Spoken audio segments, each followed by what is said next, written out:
இன்றைய உலகில் மனிதர்கள் ஒரு இடத்திலிருந்து செல்வதற்கு அல்லது பொருட்களை ஒரு இடத்திலிருந்து மற்றொரு இடத்திற்கு கொண்டு செல்வதற்கு போக்குவரத்து மிகவும்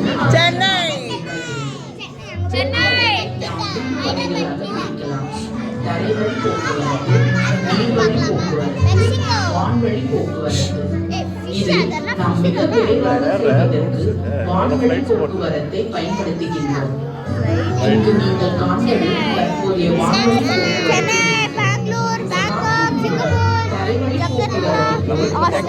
போக்குவரத்திலும் போக்குவரத்து நெரிசல் ஏற்படும் என்பதை நாம் தெரிந்து கொள்ளலாம்.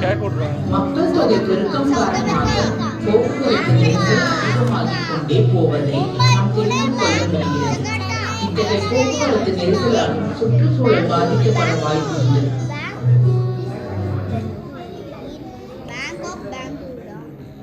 தங்க கேச கோள். மற்ற கோள்களில் நாம் வாழ முடியுமா என்ற கேள்விக்கு பதிலை நாசா தேடிக்கொண்டிருக்கிறது. அண்டவெளியில் நாம் மட்டும்தான் வாழ்கின்றோமோ என்ற கேள்வி நமக்குள் உள்ளது. நாம் பூமியிலிருந்து இரவில் ஆகாயத்தை பார்க்கும் போது பல 100 கோடி விண்மீன்கள் உள்ள பால்வெளி அண்டத்தை காண முடிகிறது. அத்தகைய விண்மீன்களில் ஒன்றுதான் நம்முடைய சூரியன். நம்முடைய சூரிய குடும்பத்தில் 8 கோள்கள் உள்ளன.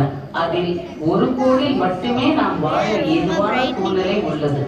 அனைத்து உயிரினங்களும் உயிர் வாழ நீர் மிகவும் அவசியமாக உள்ளதால் விஞ்ஞானிகள் எந்த கோளில் திரவ நிலையில் நீர் கிடைக்கிறதோ அந்த கோளினை தங்க கேச கோள் என்று அழைக்கின்றனர்.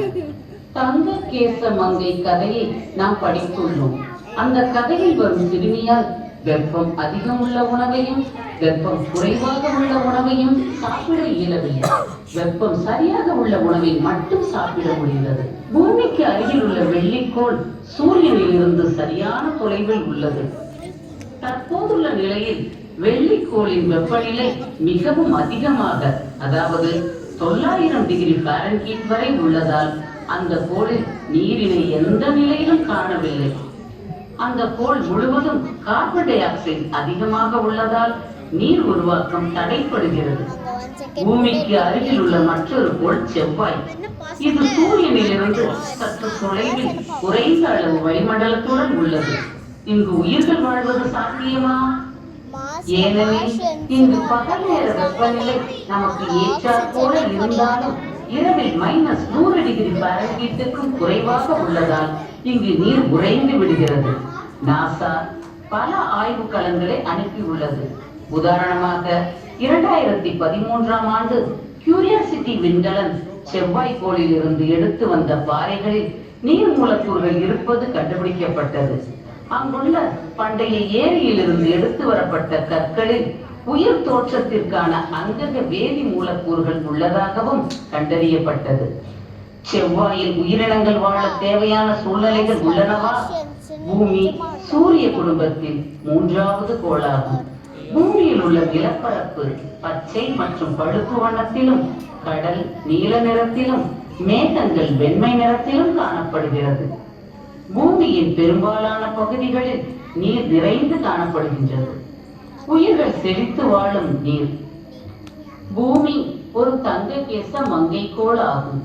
பூமி சூரியனில் இருந்து சரியான தொலைவில் உள்ளதால் இங்கு நீர் திரவ நிலையிலும் உயிரினங்கள் வாழ்வதற்கு தேவையான வேதி மூலக்கூறுகளும் ஆற்றலும் கிடைக்கிறது.